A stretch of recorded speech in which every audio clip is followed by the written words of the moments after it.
If today's story time gets confusing, look up at the screen. I got you. Hi, my loves. Welcome back. Welcome back, y'all. If you are new, welcome. My name is Ty. I'm she's underscore a beauty on all social platforms.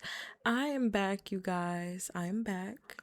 Basically, I had some technical difficulties. This is all still kind of new, but I was able to make my way back, so bear with me. Today's video, as you can tell by the title, is the biggest lesson that I learned before turning 30. And I wanted to dedicate special time to this video because it's the most important. So I feel like this lesson has shaped me the most. Honestly, you all, this is about God. This is about God. This is my Heavenly Father we're discussing here. So if you are not a believer and you're not open to hearing my testimony, this wouldn't be the video for you. And I'm only saying this because I don't want me making this discussion a open space for negativity. So if you're willing to hear it, please stay. But if you think this is something that's going to trigger you in a negative way, respectfully come to another one. I still love you. This goes hand in hand with the first and the second series of 30 things that I wish I knew before 30. And I want to give a quick thanks to everyone who took the time to watch the first two.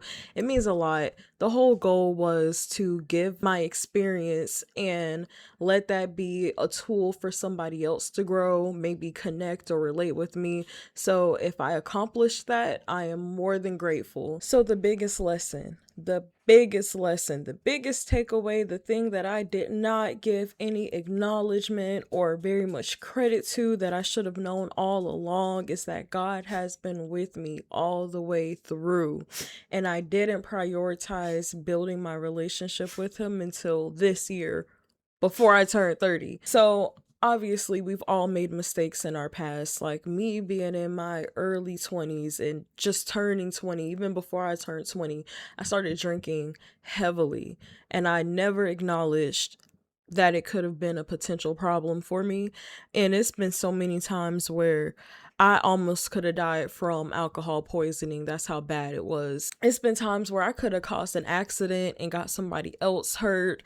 I could have got myself hurt or could have died in that sin of drinking so heavily on top of the other sins that I was committing back then as well. This really shows how appreciative that I should be for life today, that I never gave credit to before. Being around different people, being around different men, basically being out on my own as much as I was without that extra layer of protection. I just want to give the credit to him for that. But it was one story in particular that happened, and it was with an old friend of mine. We don't speak as of today. This story time isn't like a dig or a bash to her. It's just me simply saying what happened. Glare with these lights and the glasses. Bear with me. I had a friend that I grew up with for my late teen years. So when I say grow up, I mean like in my adulthood, not in my childhood. We worked together. My first job, I started working when I was 15. So we stayed friends up until I turned 26, I think. 26, 27, I can't remember. It was in that time frame though. It was a specific time. Now, mind you, prior to this, for context, I didn't know that she was like dating anybody or anything like that. And the behavior that was happening, it wasn't a common behavior for her. So it wasn't like I was ignoring the signs or anything like that. This was just out of the normal. So when this happened prior to, I thought it was just a one-off situation, right? And the situation before, she invited me out to hang out with her because the guy that she met up with had all his friends and she didn't want to be alone. Obviously, I didn't mind coming out, so I showed up for her. But an hour after me coming out of my way to see her, I guess the guy that she was seeing got upset that she had company, so he wanted to leave. And instead of her staying with me, obviously because I came out of my way and I didn't live close by to where I met her, she told me that she's leaving and she'll make it up. We'll go get our nails done or something the next day. So I didn't hold it against her because that's something she's never done. Like, that's not a normal behavior for her. So I let it go and I said, okay. And I went back home. Like, I didn't stay out by myself or anything like that. Like, I didn't have a drink or food or nothing. So we let that go. I seen her the next day. We had lunch. We talked about it, moved on. A couple of weeks, maybe like a month after that, it was close, but it wasn't like back to back. she invited me out to the same bar, but she didn't tell me about it under the pretense of being with someone or, trying to have an eye on anybody. It was a simple, hey girl, I'm back in town.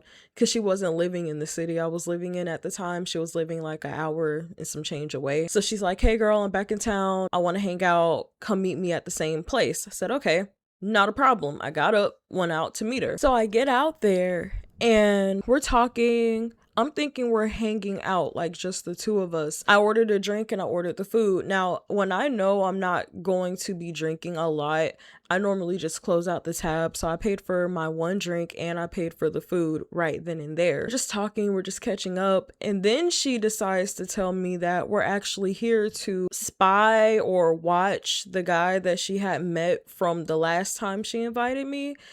And at first I was kind of put off from it because I'm like, in my head, if you would have just told me that, I probably wouldn't have shown up. Just saying, because again, if we get caught or it turns into something bigger than what it should be, I don't want to be in the mix of that, which is understandable.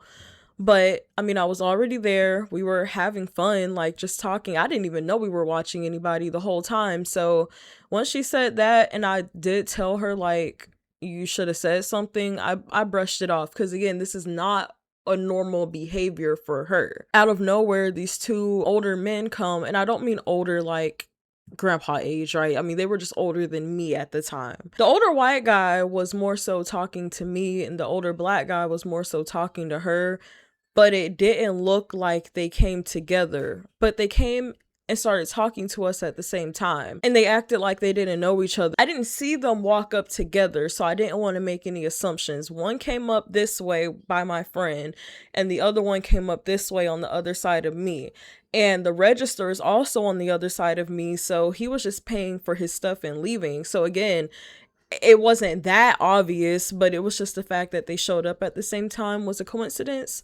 Anyway, so I needed a car back then. I was using my mom's car, and he was telling me he worked at a car dealership, gave me his business card and everything. And he told me if I want to set an appointment to come get a car from him, to just text him my name and my number and a good day that'll work. And I did that while I was sitting there. I said, okay, cool. I texted him my name, so that he had my number, and I texted him the time and day that I'm planning to come up there. And that was it. He left. Again, I'm assuming they're not together because it was strictly about that, and this was strictly what they got going on. As we're all sitting and I joined in their conversation because he left, he starts texting me nonstop, and he's like, you should come over. I'll come back and buy you another drink. And he's like texting me back to back to back to back to back. And I didn't even respond to any messages because it was like back to back to back. Right there while we're sitting, I blocked his number. Mind you, my food still hasn't came out. This is all happening at once. We start talking about God. Me, my friend, and the guy that came up. We're talking about God. She starts slowly removing herself from the conversation. She tells me out of nowhere, hey friend, I gotta go. My food hasn't even came out yet. Like, why do you have to leave? Don't leave me here, and I already paid for my stuff. And she was like, oh, he saw me over here talking with you and him, and basically I got caught, so he's outside and I gotta go. And I was just like, you're really gonna leave me in this bar by myself? And she was like, I'm sorry, I'll make it up to you. I'll let you know when I make it back home safe, because again, she's got to drive an hour and some change back home. And now it's just me and this random man sitting here. I've been to that bar a lot by myself, but it was the fact that it was this late at night, for one, me being on my own. I've gone there like in earlier hours. By the time this was all happening, it was starting to go on like 11, 12 o'clock, and it was a lot of people out. So again, I'm literally by myself. I could have called anybody, but that wasn't the point. Me and him just keep talking about God basically, and how I'm a believer, but I should start acting on it more. Mind you, this was years ago compared to today. I should have known better, but I didn't. I think the conversation was being led by my heart and knowing what I should be doing and acknowledging that I wasn't doing it. I understand that now, but I didn't think about that then. The guy that keeps texting me that I blocked his number, he just shows back up in the bar out of nowhere, and he's like offering to buy me a drink, and I told him like, I'm okay, I don't want any. And so now this guy, he like taps my shoulder and he kind of motions like like I got it, or like move, like he makes like a weird motion like that. So I lean back and they start talking. He starts calling this guy out on how he was at another bar in the same city and basically tried to kidnap somebody.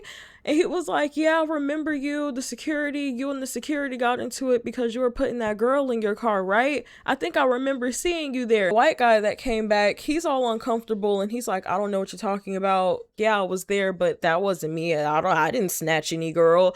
And he was like, yeah, you kept calling her your girlfriend, but she said she wasn't your girlfriend and she just met you and that you were buying her a lot of drinks and she didn't want to leave with you. And he was like, yeah, I don't remember, man. I drink a lot. And he said, but I'll leave you guys alone. And he left again. And I looked at him and I'm like, do you know him?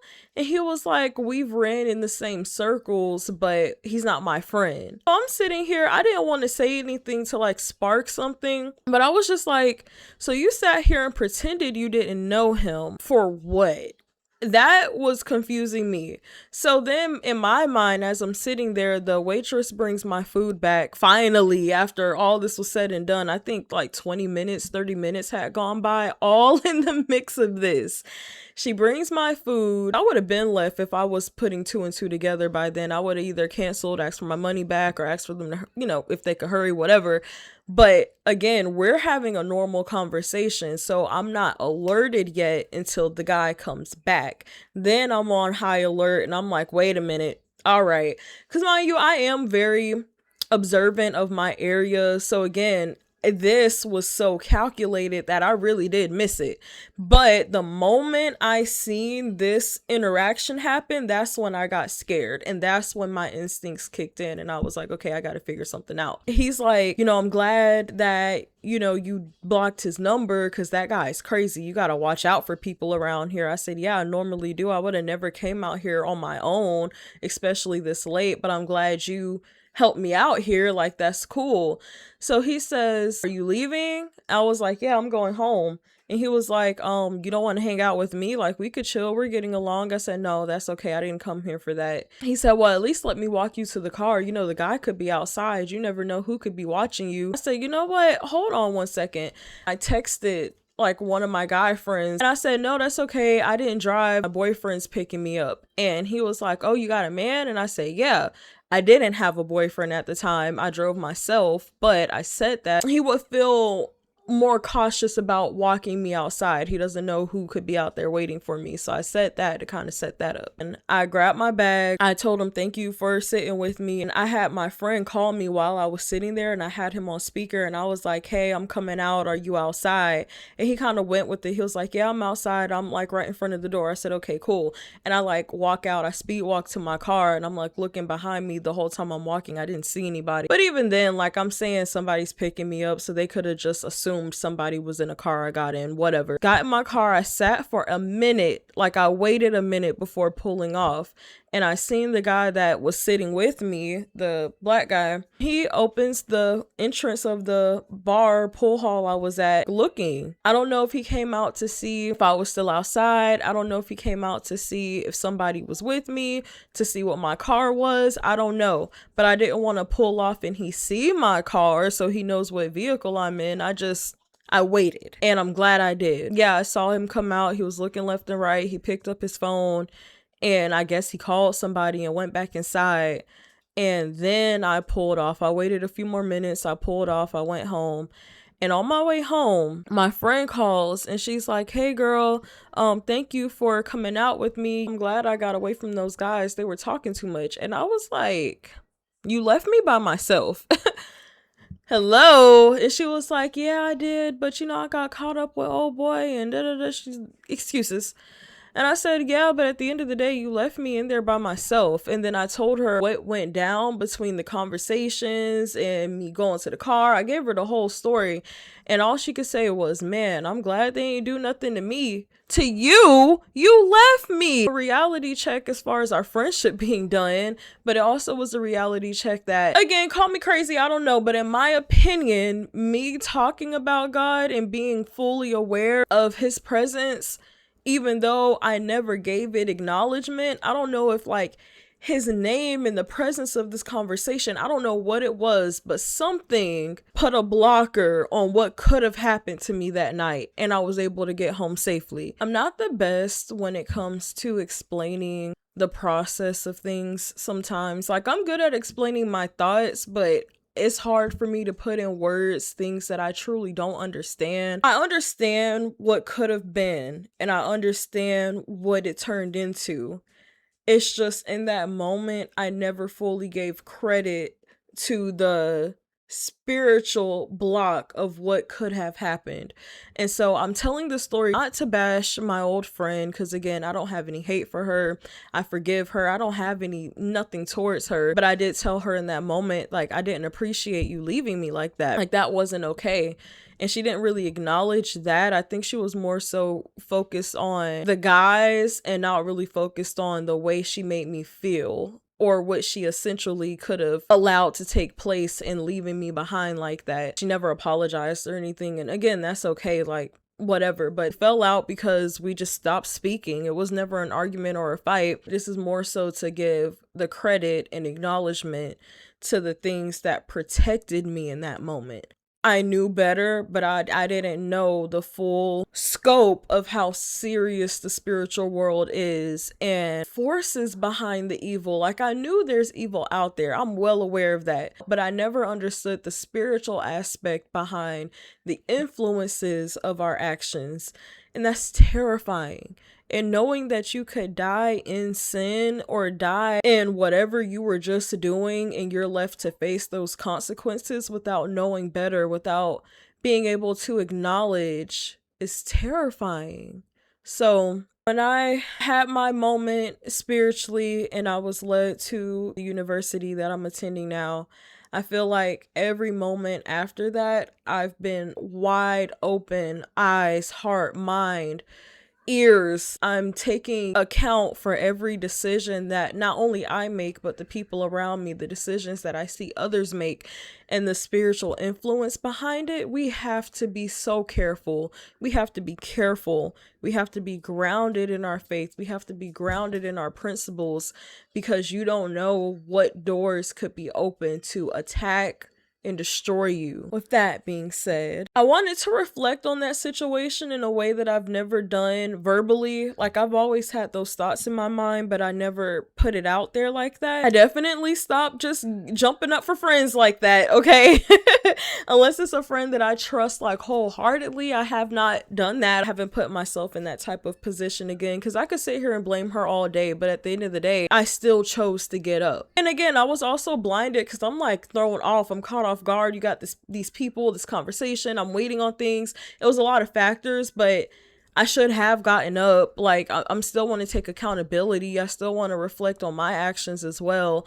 But I had to be a quick thinker once things were. Now that I have stepped into my faith, these two.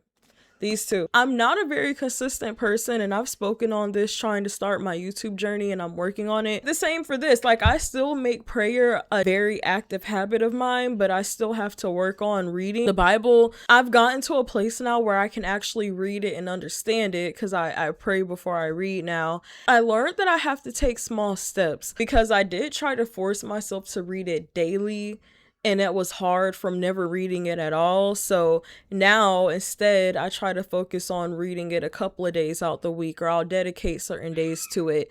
And then from there, I slowly am like, okay, well, if I skip today, I'm definitely going to read tomorrow. Or anytime I fall back, I go right back in. I try to remember, no matter what falls I do make, I always return back to Christ. I've started reading it from front to back. However, whenever I have moments where I'm more stuck or I feel like I need extra guidance, I will turn to the back of the Bible. It says when you're feeling guilty. It has when you feel despair, when you're in need, when you have doubt, when you feel impatient. It has the different promises from God back here, and it'll give me the scriptures on where to go. So aside from reading it as I'm going front to back, if I need that extra care, I'll go to the back and look. I also have a couple of books on my bookshelf. I have a book that's the promises of God. I have a women's devotional book. There's plenty of online resources as well. My journal. So as I showed in the first video of me rebranding, I'll write down different scriptures that stick out to me the most. And then sometimes I'll write out how I feel about whatever story I just read, or I'll write out my individual prayers. Like I have a prayer here, I have a couple of scriptures that I highlighted here, then I have like a big prayer here. It just depends on what I'm feeling. I have my goal list here. Whatever's on my heart, this is what this book is for. Before I wrap it up, there is one prayer for anyone that struggles with reading the Bible. I did notice that this prayer in particular works for me. So anytime before I read, I always say, open my eyes to see your truth, quiet my mind so I can hear your voice, soften my heart to receive your word, help me understand what you are trying to teach me.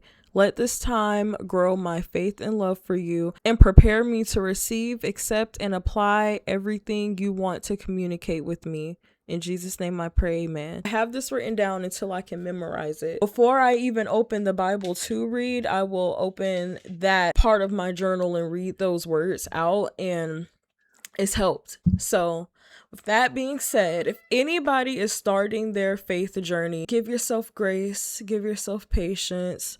Be aware of all the outside influences, the spiritual influences, and just be cautious, because once you open yourself up to that, you really have to be cautious, and you have to make sure that you have full faith and trust in Jesus to guide you and protect you, and leave it with, you got this. I don't know who needed to hear that, but anything is possible, you know? I know I could have been doing better, and now I am. So with that being said, some of my videos on this channel will be dedicated to that. Of course, breaking down more experiences and giving more tools for other people that's been working for me. Like I will dedicate specific videos to this.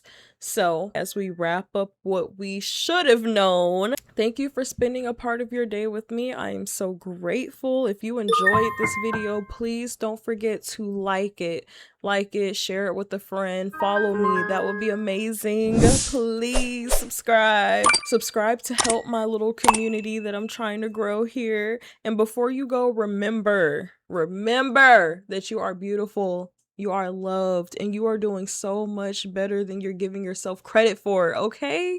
You're doing amazing. You woke up today. You're doing great, okay? I know it gets tough. I get it. Trust me, I hit rock bottom so many times. I don't think rock bottom could get more rock bottom, but it is okay. And remember to keep finding joy in everyday life. That's what we're all trying to do. That's what I'm trying to do. And I will see you all next time through my lens.